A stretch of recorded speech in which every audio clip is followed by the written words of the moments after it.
Welcome to the Echo Essentials Podcast. I'm Stu Campaigne. And I'm Scott Clark. This show is brought to you by Source for Sports. Sports aren't just what we do, they're who we are. Source for Sports North Bay is your advocate, your local support system, and your biggest fan. 1321 Fisher Street has grown from a place where knowledgeable experts can help you find exactly the gear you need, to the hotbed of team uniforms, apparel and fanwear, to a community stronghold for all the things that truly matter to you and your family's sports journey. We love helping you find your first pair of skates, as much as we relish supporting local leagues, teams, and athletes. Wherever your sports journey takes you, make sure you visit Source for Sports North Bay at 1321 Fisher Street so we can help you along your way. Joining us in studio today is Mary Davis, the CEO of the CMHA North Bay and District, and Mary Montgomery, COO, North Bay and District CMHA. Thank you, Mary Marys. Thanks for having us. Thank you, Mary Mary. Thank you, Mary Mary. Stu, you've done, it's first of all, thanks very much for coming in. I know you have lots going on at CMHA, I heard.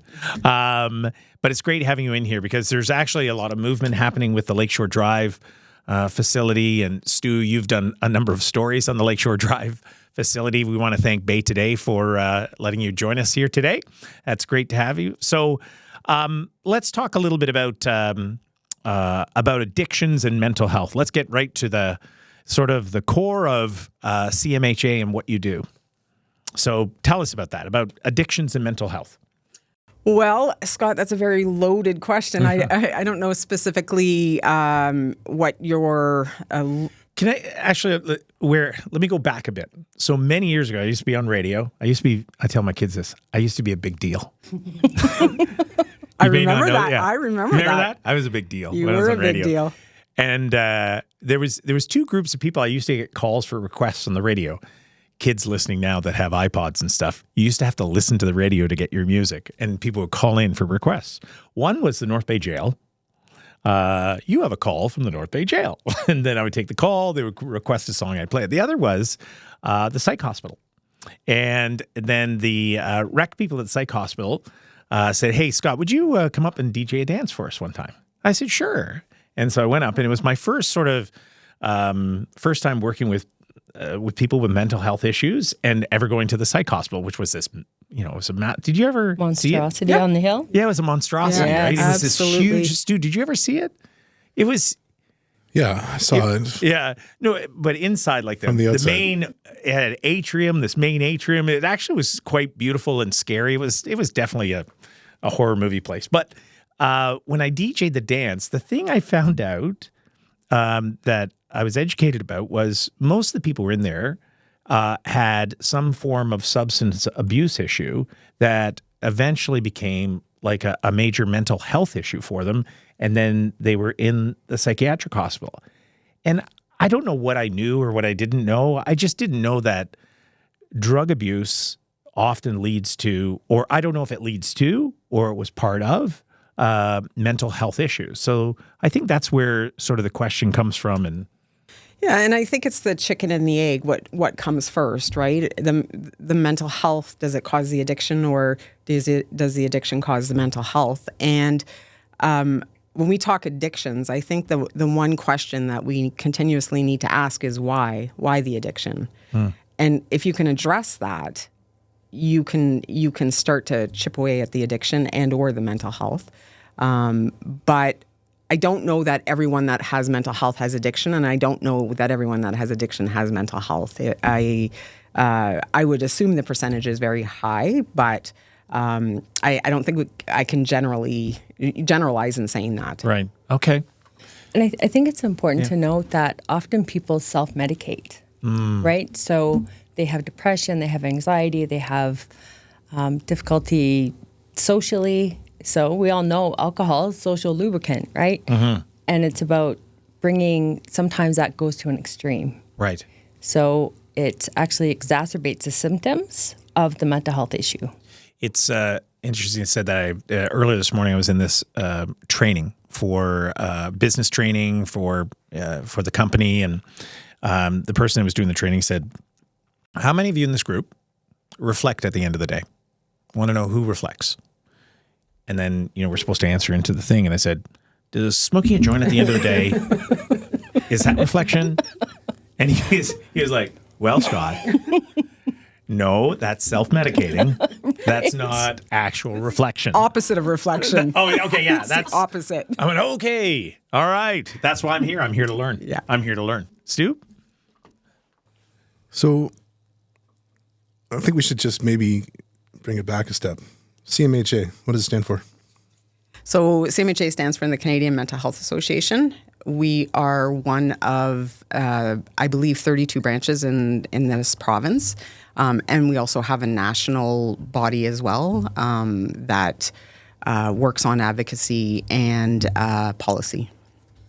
So when people go to the CMHA for services, it's right in the title, mental health. Is that kind of only who we're letting come? But obviously there's all these other, as we alluded to, there's all these offshoots. There's addictions issues. There's some of them start with homelessness. So how do you triage people and send them to different services, or do you try to address everybody that comes through the door, or is referred to you, I guess is the other. I don't think people understand how it all works. I don't understand how it all works, but I know it works. So maybe you can help share what you do on a day-to-day basis. So we are Canadian Mental Health Associations. We have 4 essential components. We have mental health, addictions, peer support, and housing. We have 30 plus programs that we offer in the community to address those needs. We have our peer support center that is open 5 days a week. We have a wide array of housing in the community. We have buildings and 24/7 support homes. And then, of course, we have our core mental health programs and our core addiction programs. And the peer support component that you're talking about, are we speaking like the building downtown, the corner of Fraser and Main? Is that a peer support center? Yes. That used to be the spa. Yes. I guess okay, that's one. So, but then in home, who are these peers? Like, where are they coming from? Are people being trained to work with your clients? Are they just the nicest people in the world that want to help people out? How does that work?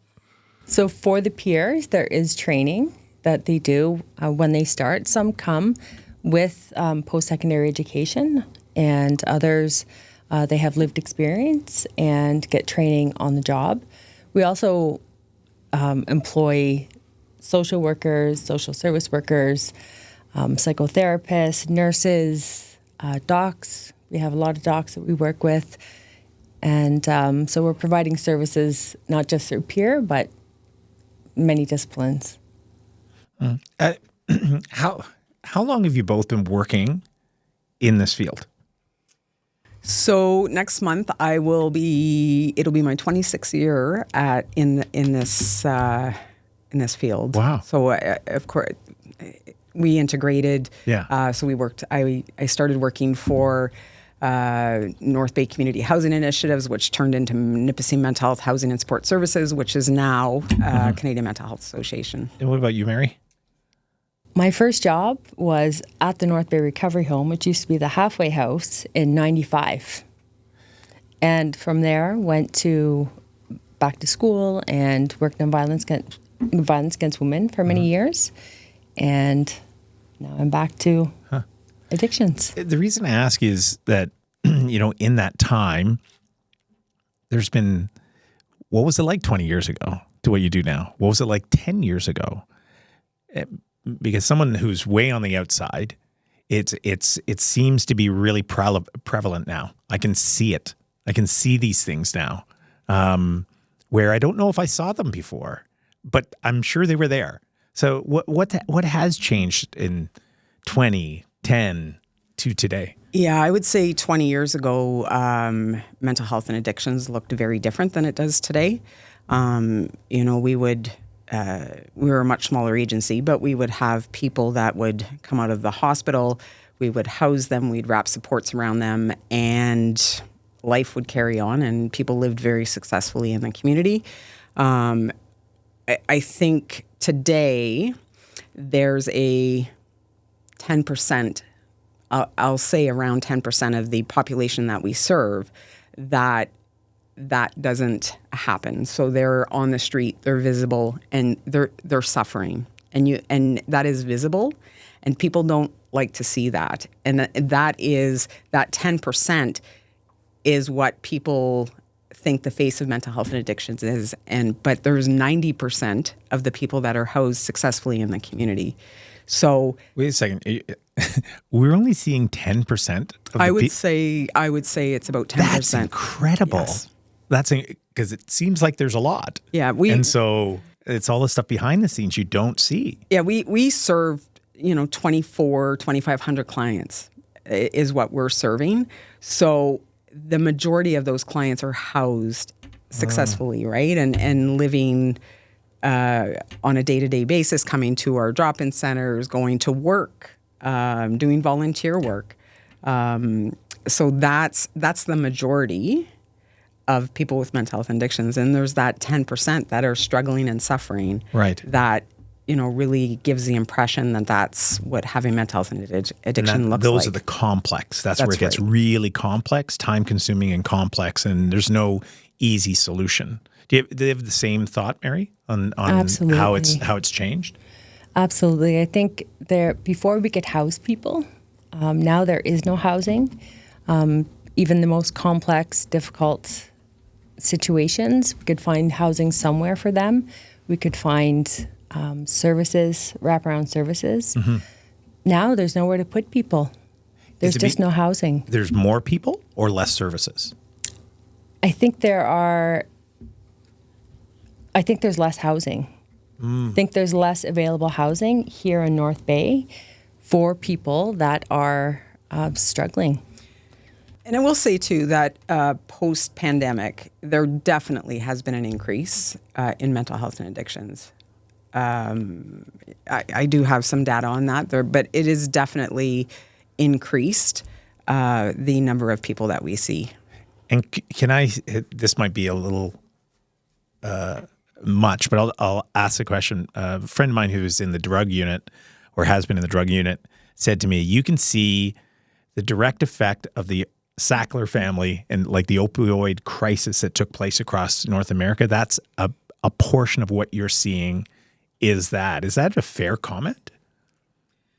I would say so. The pandemic truly has changed. It amped it all up, yes. Right? Yes, for sure. So opioids, which is basically heroin, right? So it just amped it all up. Yeah, fentanyl too, obviously, is the huge one. But so I wonder, you've talked about these broad ideas and the broad things that have to be done every day. How do you go home, either of you, after a day of, and obviously you're in the executive branch, but you're still day-to-day things. You see it. You see what's going on. How do you go home and compartmentalize these things? Like, how do you not worry about the woman who walked out of the facility without help, or the man who's clearly not on his medication, who's struggling to, how do you go home and not just switch that off for 12 hours till you go back? Is that, I'm sure it's similar to doctors and nurses and police officers, but I think there's got to be a level of almost PTSD there for your field as well. Yeah, so I personally think every therapist or mental health worker should have a therapist. It's not easy. It's a really complicated process to be able to turn it off. And sometimes you just can't. Sometimes there are days or weeks where it impacts every area of life. It's tough, but we have to survive and somebody has to do the work. So for me, I just focus on the positive, on the things that I can change, on what's in my locus of control. What can I change? How can I impact things in a positive way? And I tend to be around people that think that way and try to bring positive into my life. That's the only way I know how.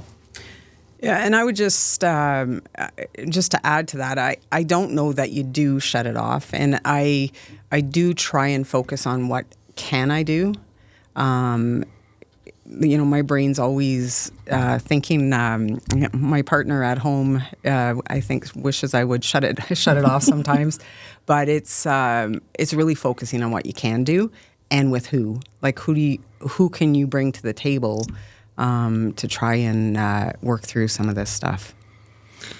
Yeah, it's remarkable. It really is. I've had my own personal struggles over the years, and I use different services. And I'm not shy to admit it. It's a big part of my life, who I am today, what I've overcome. But there were people that never gave up on me that probably should have. And I think, in your positions, you probably see this hundreds fold, right? Like and you must have some favorites, so you think maybe have a better chance than others or whatever. And so maybe you push a little extra for them to do just small wins here and there. And I think that's what it is. Always about the client. It's always about what people need. Right. And I think, and you make a very good point, there is always, always, always hope. Always hope. That's why people didn't give up on you. And that's why we don't give up on our clients, because there is always hope. And the heart's we've beating. seen it. If the heart's beating, there's hope. I've seen people who, for years, access service, in and out of service, years in the hospital, overdosing, homeless, years, and you think, there's no way. And those are the folks that are hard to turn off. And then they get it. And you see them, and they're ready, not using. And they were ready. They asked for help. The system mobilized. They go into detox. They get supports there. They go into treatment. They get services, and it's a miracle. When it happens, there is no explanation for how it happens in those cases. It's one of the things we try here to have. These are complex issues. Big topics. I'd like to, as we get a little bit deeper into this, I want to talk about myths and different things that are just, they're crazy. But these are things you hear at the dinner table. It's like, well, people are busing people in with, with addiction issues and dropping them off, right? So I'd like to talk about a couple of those myths. But it's interesting you had just said that, Mary, about that they're ready, right? And I haven't been through that process of what that's like, and you got to be ready. And one of the criticisms I heard about the Lakeshore Drive piece, the center that you'll be managing, is that fair? Managing, right? Yeah. Is there was other people, I guess, in your field were saying, no, we need more services because we won't have the beds. This is the part I don't understand. I thought, this is a fantastic thing. There's these beds for rehabilitation to help them through and to get them back on their feet again. And then there's some people pushing back, says, no, this isn't what we need. We need something else. Can you help me unpack that a little bit or understand it better? I think that people don't fit inside a box. Like, every person doesn't need the exact same thing. People have individual and unique challenges that you need to try and address. So having a pathway available for someone to access service when they need that service, because that's a critical piece, is when they need the service has to be available. Having those pathways is what helps a person be successful, because you're catching them when they need it and you're giving them what they need. So, and that's science, right? That's years of experience. And we have such incredible partnerships in this community with North Bay Regional Health Center, the Crisis Center, DSAB, like having those partnerships in place so you can flow people to where they need to be. That's critical in having success for these individuals. So this new Lakeshore Drive facility that you'll be managing and operating, what is the key to its success going forward? Well, I think we should be clear. We're not taking over that building, Scott. Oh, you're managing it though, right? No. Okay. It's the entity itself, but it'll be in a different location. Oh, okay. Yeah. I tried to catch it. Oh, okay. Sorry. That's okay. Well, we don't want people to be. Keep that in. We don't want people to be confused by. They'll be showing up at the door there. Like taking over the Lakeshore Drive facility. No. It's not even. First of all, it's not even done. What's that? It's still not finished. Okay. Second I'm of sorry. all, I thought it was you. We couldn't afford it. So that's Okay, how do we unpack there or unwind that? I can just say, okay, so Scott, just to be clear, that Lakeshore, it's just gone back to the building owner's, it's his property. Canadore has nothing to do with it anymore, nor do the health agencies. Oh. But that idea that was going to go there, the CMHA has taken over. Oh, the idea that has been funded. The program. Oh, okay. Yep. I was under the impression that you were taking over that building. No, it's the program you're taking over. Gotcha. Right. So we were asked by the Ontario Health to put in an expression of interest in partnership with the hospital. And we did that in a very short time frame, and they've now shifted that funding to CMHA and North Bay Regional Health Centre. Okay, so it won't be delivered out of that facility. It'll be other facilities that you already have. Yes. Yes, right. Yeah. And so tell me a little bit about then, let me go back to that question about the success of the program because isn't that one of the, I'll say the rub in it all, is that you got to make sure that you have space available so when someone needs the help, they're ready to get the help. Isn't that part of the challenge of it all? Yeah. And do you have that space? Yeah. I think do you that's have the next that question. space? Yeah. Maybe you can tell us a bit about that. About those spaces that will be available. Sure. So we've actually already opened 9 beds of the supportive treatment beds, and we'll have the other ones up and running by April 15th. That's our goal, to have them all filled. And the treatment beds, which will be in our existing facility, they'll also be hopefully full by April 15th. That's our goal. I mean, we're hiring staff, right? Mm-hmm. So we had a lot of hiring to do. And we're in the interview process and have some great candidates. So I'm pretty hopeful. I mean, I'll go ahead and say it. I mean, this has already gone 1,000 times better than the last people that were going to run it. I don't think there's anything wrong with saying that. I mean, for whatever reason, that project was doomed from the start.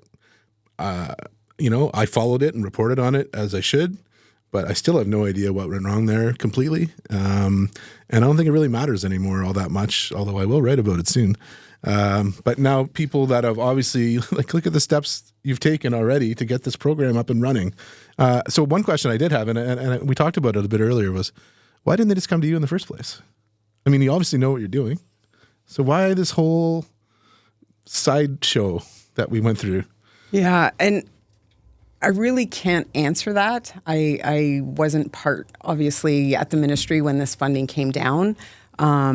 We were not involved in the planning. We were not consulted. So it did make it very difficult. We heard about the funding at the same time the public heard about the funding in the media, and we're quite shocked. There was a community plan that was going in a different direction. I'm familiar with it, actually. Yeah, right. We had the Mayor's Roundtable. Al McDonald called us around a table. We did some incredible work, and every partner was at that meeting. We developed a path forward, a plan. We put in a proposal to fund that plan with the ministry. We were all rowing in the same direction, and then this funding was announced, and it kind of halted. Well, it didn't kind of. It halted any work that was being done while we waited for these beds to open. And the Ontario health team was quite involved with that proposal, from what I understand. That I'm not sure of. Okay. With the Mayor's Roundtable? Mayor's Roundtable. Yeah, but I thought they also helped formulate the plan. I have it's saved on my hard drive somewhere of a plan. And this is kind of where I got the information from some of the articles I wrote about. They were surprised because they closed the beds. Fidelity made kind of a big deal about closing them. And then they added them right back. Or that's essentially what they were going to do. And people, kind of like a yo-yo. It was definitely very confusing and not the direction we were going. Fast forward 5 years, because that's about how long it's been. Stuff is continuously changed or changes, and we're back at the system table. We're doing the work with our partners. We're back rowing in the same direction, and trying to get to that common goal to have services available. Because that's when I was looking into the, not to dwell too much on it, but I was looking into the addiction center to be on Lakeshore the thing that caught my interest was the fact that they were going to go back and forth on kind of the direction, or rowing in the same direction, as Mary said. But once I realized they weren't, they were kind of going opposite to what everybody wanted, I thought, who's prospering from this? And that was kind of where it all started. Like, who owns the building? Who's going to make the money off the lease? That was where, why was only this group of people allowed to bid on this, or not bid at all? Why were they given this? And that was the basis of a lot of my work. And it's, I'm so glad. One of the biggest fears I had when I wrote those articles, not saying I have that much pull, but I have a little bit, was that if I wrote enough about them, that they would just shut them down and nothing would come of it. And then they would always say, you got the 52 beds taken away or whatever. I didn't want that. So I want people to get help, but it didn't seem like the right way. So I'm glad to see that it's finally going to open in a proper manner with people who know what they're doing, and a bunch of people in our community are going to get the help they need. Yeah, for sure. I'm not sure what to say next. That was good. I'm not crying. You're crying. I'm not crying. You're crying. No, this is a big thing. This has been a big part of my life for a long time, just from afar. Like, I can't even imagine. And you've done some great work. Like, the articles that were written, excellent. Really well done. Well, and that's where we would get our information from. Certainly you knew much more than we or the system knew, right? Like, it wasn't until just maybe a year before that we started getting some updates and on opening dates and what was kind of going on. So you did your work and you did your homework. And it's time to Toyota at North Bay Toyota. Attention truck lovers, have you been Tundra struck? The powerful and dependable Toyota Tundra is the new definition of grit.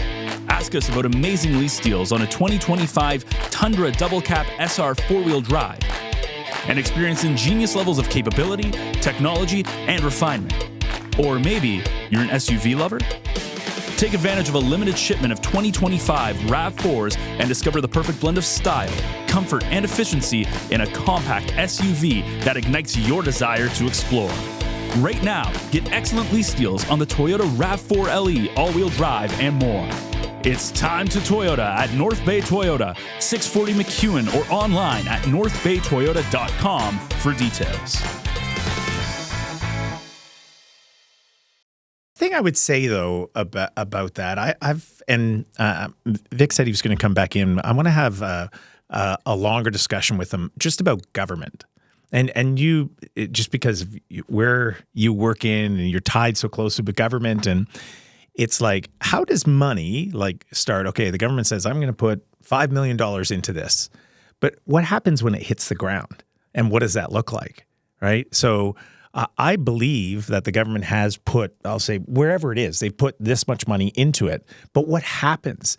And the whole process, the bureaucratic process of how it gets there. So it's never usually clean on how it gets there once it goes through all the different hands that it has to go through to get there.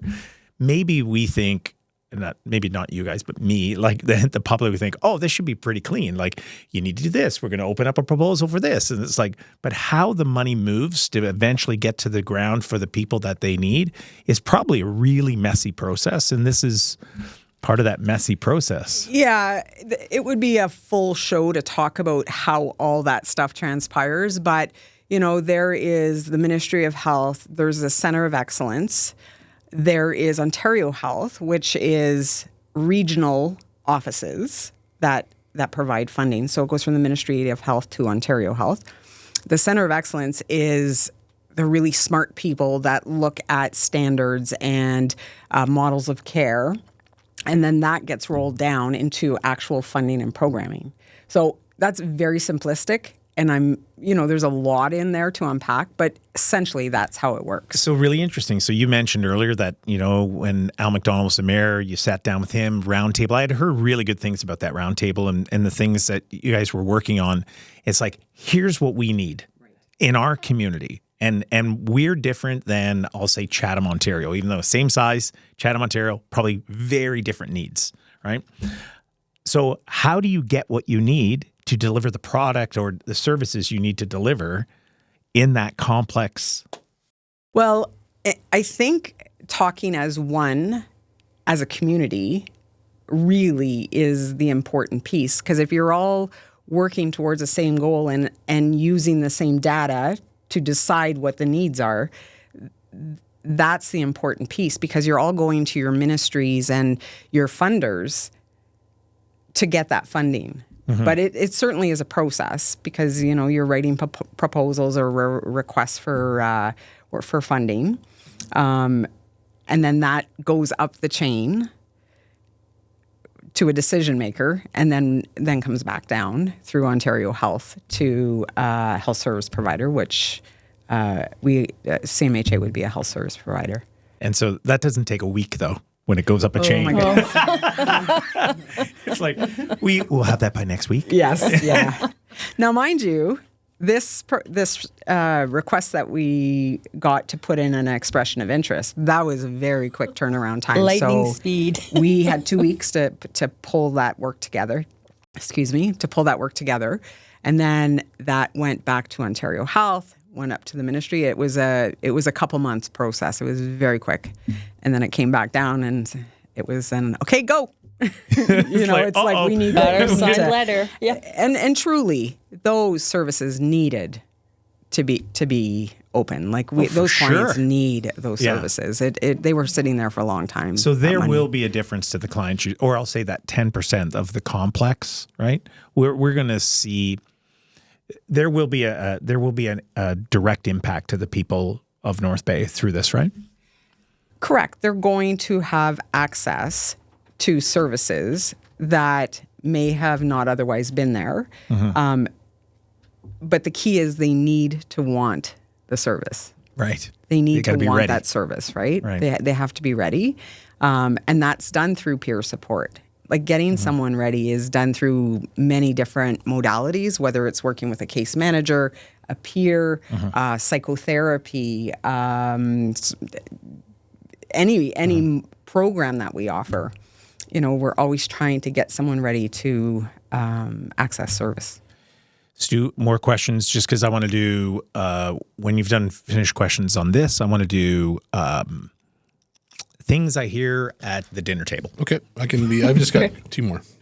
So in a way we can, and it's probably a very broad, again, thing, but to quantify success with a client. In your experience, let's say a judge has ordered someone into treatment. Out of 100 of those cases, how many do you think are successful?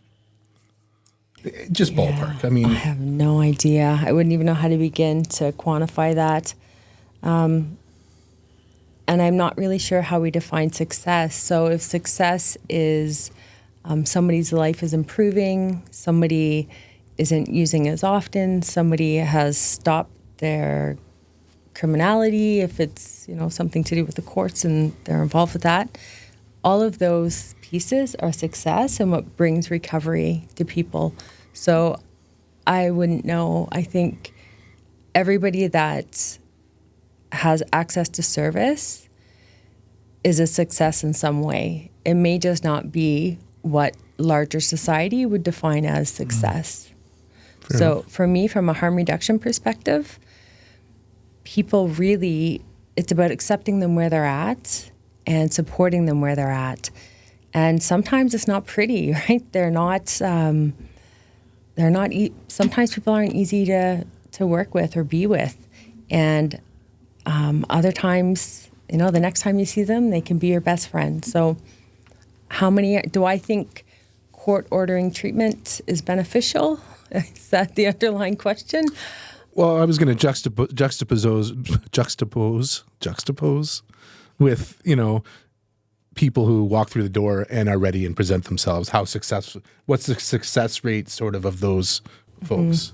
But maybe that's too precise a question. Maybe it's, I think I guess what I'm trying to get at is, and Mary had said, people have to be ready. So that kind of reminded me of my own situation, and where, I was at treatment at the Mother House when I was 20 years old. And I walked out of there after 3 weeks, got on a bus, moved to Ottawa, and had a beer within 5 minutes of getting off the bus. But I jumped through the hoops because I had to. But it wasn't until years later that I was like, oh, well, I really want to make a change. I've got young children. I need to do this, that I did it. But it was almost like one day, it was like an epiphany where I was like, you know what? If I don't do this, this is what's going to happen. And I need to feel some self-worth, and I need to feel proud of what I've done every day. So I think I need to do this the rest of my life.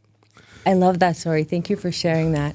And the reason I love it so much is because we don't know what, if somebody's getting treatment today, they may go back to using their substance of choice, but in 10 years when they're ready to stop, they're going to, all of that learning, that's going to come back to them. A lot of the information they learned will come back to them, and they know they have a place to go, and they know that there are options, that they don't have to live that way. So if that's what somebody gets out of treatment, an improvement in their life for a short period of time, then I think that's really a success and a good use of tax dollars.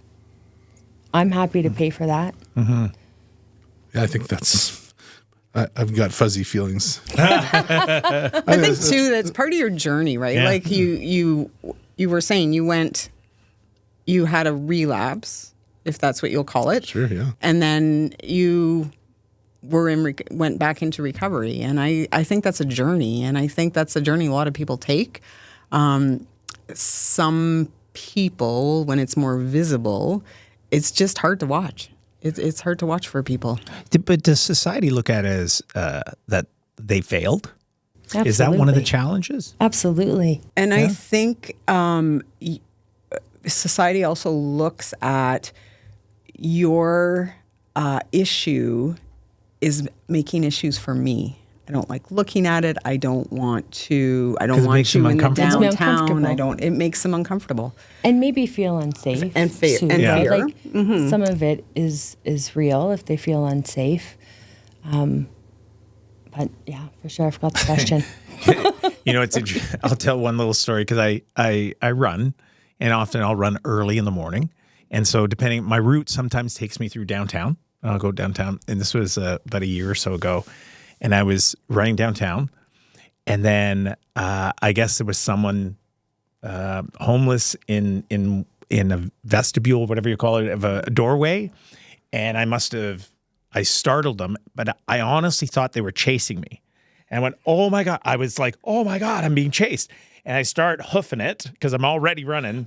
And then I look behind and I'm like, they're running the other way. I went, wait a second. I scared them. They didn't scare me. I scared them, and they ran the other way. So let me ask you, you mentioned about harm reduction. So maybe we get into some of the myths, unless I'm jumping over any of your questions, Stu, but it's like, well, it's why are we giving them drugs? Like, or safe site injections, or I even heard that it was a challenge to have locally to put a safe needle drop box. It was like the politics involved in that was massive. So myth, stop giving a safe injection site. You're just encouraging it. Myth, truth. Well, I think you touch on a very good point because we shift, right? And it depends on which government is in power. So every 4 years, if you have a change in government, you have a change in policy. So harm reduction is no longer, and we've swung to abstinence now. And that's, with government shift. And I'll certainly give Mary a chance to talk about the harm reduction piece because she's very passionate. But truly, the will of the government is what drives how we deliver service. Their policies. So it literally the policy changes could potentially change every 4 years, and then now you have to shift how it goes down. You have to close things up or open things up. Right. Absolutely. So is it a myth that we're encouraging drug use by handing out free needles? It's a myth for sure. Harm reduction saves people's lives. Giving somebody a clean needle who doesn't use drugs, they're not going to go looking for drugs, right? So we give people clean needles, clean works, because we want them to be safe and be able to live with dignity. We want them to not get abscess and actually it ends up costing the healthcare system more when we don't do harm reduction or we don't have harm reduction available in society. So, yeah, definitely a myth. Definitely a myth. Second one, we're busing people with mental health issues into the city and dropping them off. Who's busing them in? I'd like to talk to them. So, I believe between Barrie and North Bay, there are no shelters. So it stops at Barrie. There's a shelter in Barrie. Yeah. And then there's a shelter in North Bay. So through that whole corridor, if you have someone who's homeless or needs services, do they get bused to North Bay? I don't have the numbers on that. I suspect that is partially true. So there are no services in Huntsville? Not shelter services.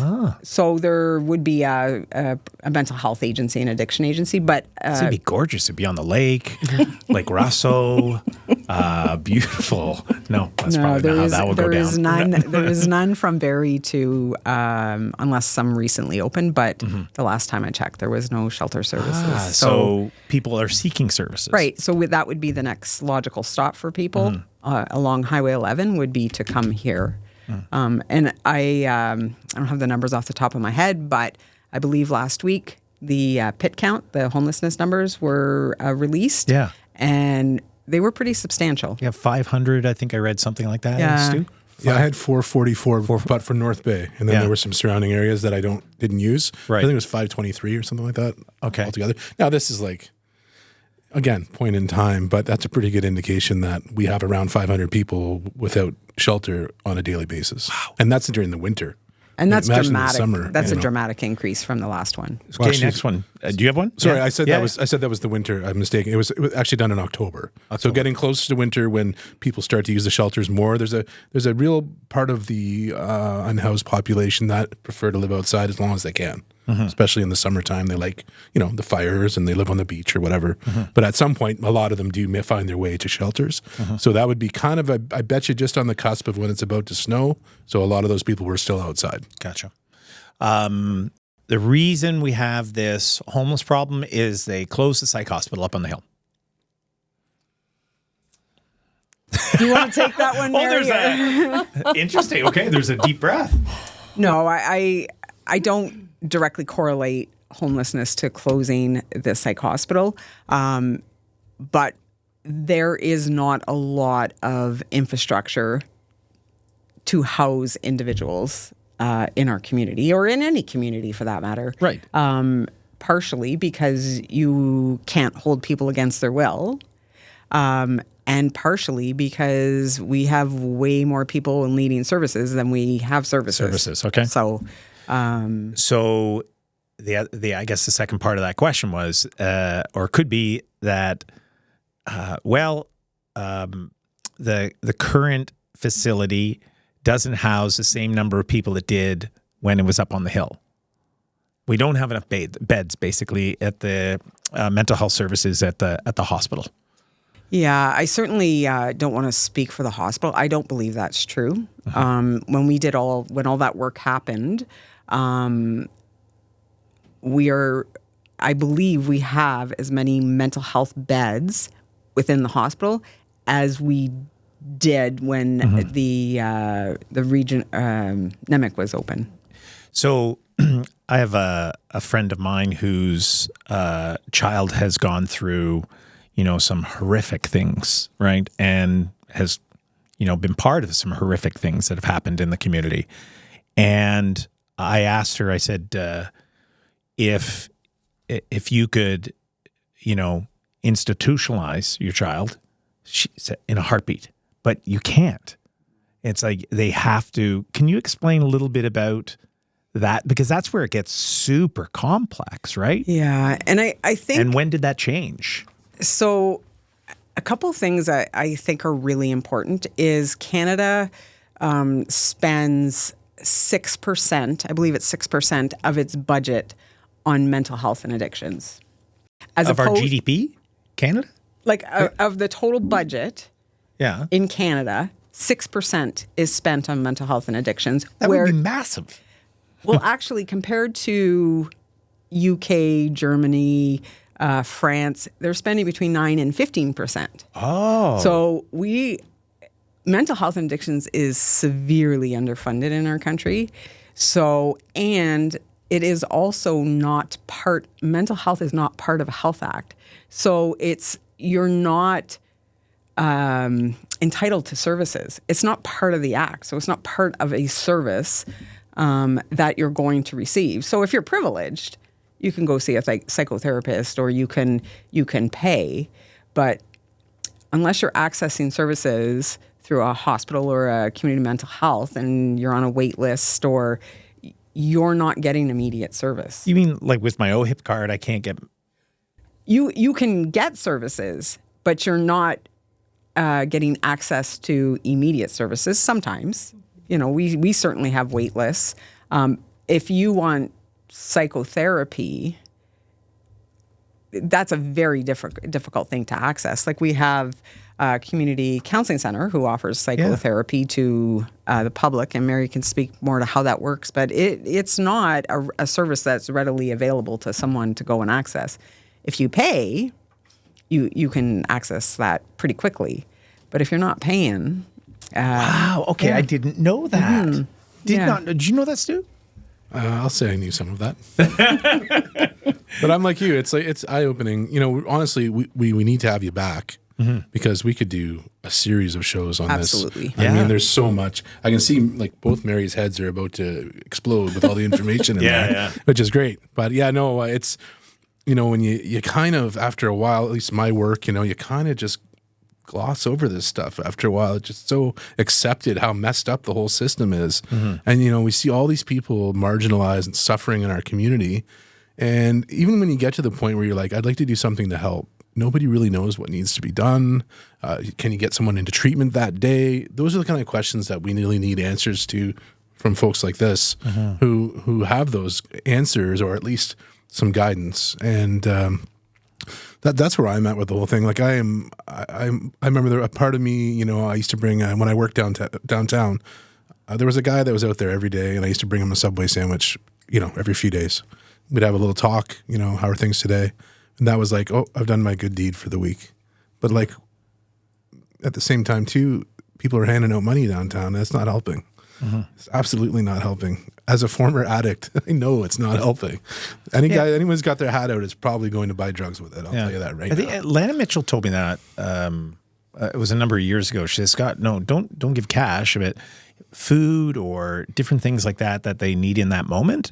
That's really good. But often the money will be used not how you're hoping it was going to be used. Yeah, it's just a kind of a street smart thing after a while, I guess. I think the empathy and compassion is what's important, right? So you were actually being empathetic, you were being compassionate, you were understanding of that person's issues, and you did an action. And I think that's the important piece. The other thing about that I'd just like to point out is I didn't take a picture of myself and put it on social media as I gave him the sandwich, which is one of my biggest pet peeves. Like charity is no longer charity if you're advertising it in that way. I mean, sometimes you have to, but anyways, I'll just leave it at that. I want to share as we wrap this up, I want to share one story I have that was really transformative for me. And it's really about Mary and Mary's team that they work with, that we talk about these issues at 30,000 feet and all the different things and the complex and how money flows and services and what's required. But the work that your people are doing on the ground is transformative. And the work that they do, it's not what people think, and the dedication that they have to the individuals in this process and that they're going through. And Mary asked us at Clark Communications to follow her team as they were transitioning people that had been in the hospital for, 30 years? 30 years, yeah. Like, I didn't know at that time. People were living in the hospital for 30 years, and they had this program where they were transitioning them out of the hospital for the first time, and then they were going to live like group home and to try, maybe you have the language better for me. Do you know that was 10 years ago? That was 10 years ago? 10 years ago we did that. So yes, that was some great work you guys did. There was a group of 11 individuals who had been in the hospital from anywhere from 20 to 30 years that really didn't belong there, but there was no place in the community for them to live. So we worked in partnership with the hospital. We opened which is called Percy Place. And those folks transitioned, and you did the documentary on that. Those folks transitioned, and they still live successfully in the community. And I think that was my point of you would never know. You would never know that because they're so well supported. And I appreciate you, bringing up our staff, like our frontline staff, who day in and day out are on the ground doing this work. They're absolutely incredible, right? So I have two little stories with it because I need to tell these stories about your staff. When our team went out to shoot it, and they went out to shoot it, and it would be like, okay, so and so will be moving into this house today. Maybe we'll see how it goes. Like as you said, Mary, about you got to be ready, right? And they would get into the van and start heading over. But they would drive around for a while and go around and around, and they weren't ready today. And they'd drive back to the hospital again. And so it wasn't like, okay, pack her up, let's see it. And then we would have staff that would actually sleep overnight because they would reassure the individual, I will stay with you until you're comfortable. And they slept overnight and held that person's hand until they were comfortable. That's what our staff do. That was the moment. That was the other story, was the staff lied on the floor. They were in the bed for the first time, and that member held that person's hand through the night so that they could make it through one night outside of a place. Like they lived in these institutions for 30 years. They would be terrified. Like none of this would make sense, but that's the type of team that you have, that you both get to work with. And I know that you guys don't get to put capes on them every day, but the work that they're doing and the work that you guys are doing is transformative. And I know you guys get probably a lot of text messages and emails and pokes, and you're not doing enough, but because that 10% is fairly prevalent in our community and we see it. It's really interesting you said that. And it does make us uncomfortable, right? But like what you said, Stu, we got to show empathy through this, right? And we're all community members. My last story is that on the busing thing, I went to a social services conference, and there was all these profs that did a study on this. And the thing they said is that this goes all over Ontario. Everybody hears that they're busing in people from outside. And these profs were there. We did the study on it. Said, all of you were in social services. If they think we're that organized that we can start bussing around homeless people and dropping, it's like, that's not how it works here. But the part in that moment that when she was talking about the study, I think it was something like 90% of the people that we see grew up and live in this community. They went to elementary school here. They went to high school here. That is true. So we get this, I think, this sort of thing in our head. We go, oh, they must have been bussed in. If they grew up here, I grew up here, and it's like 90%. We went to school with them. They went to school with our kids, and so they're part of our community, and we can show empathy. They're not outsiders. Anything you guys want to say to wrap things up? You did call me stupid in this interview. Are we keeping? You're so stupid. You're so stupid, Clarky. No, I really thank you for your time. Yeah.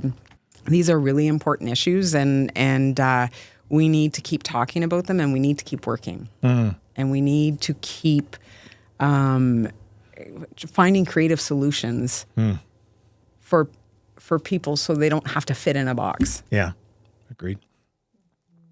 I just wanted, before we wrap up, I wanted to ask, if there's anyone out there who is ready, or, someone a family member who's ready, what's the next step? What can you guys do? Yeah, so they can either call King Street if they need to go to detox, or they can call our central access, and that's available on our website, which is, what's our website? Our phone number is 705-476-4088. Our website would be CMHA some form You can of. Google us. Yeah. You just call and ask for Mary. One of them will answer. We'll give you Mary's cell number. Seems like everybody in the city has Mary's cell number. I do get a lot of calls. It's kind of funny. That was the toughest question of the interview. What's your website? But that's the thing, right? Is if I get a phone call, sorry, I always take that phone call. Yeah. And we'll do what we can to get people to where they need to be. Yeah, I think that's to me, that's everything you've said. So appreciated. And Scott, all your funny side questions and stories. But I do take this one personally, and it's like it's possible for anybody to make a change in their life. And now that I know this program is in the hands of people who legitimately follow through, of course you have to want it. I think that works the best. But this is every day is a chance to change. It really is. So good stuff. Well, that's the Echo Essentials podcast. I'm Stu Campaigne. And I'm Scott Clark. Thanks for joining us. And we're off to find out what the actual website is for the CMHA. Thanks for watching.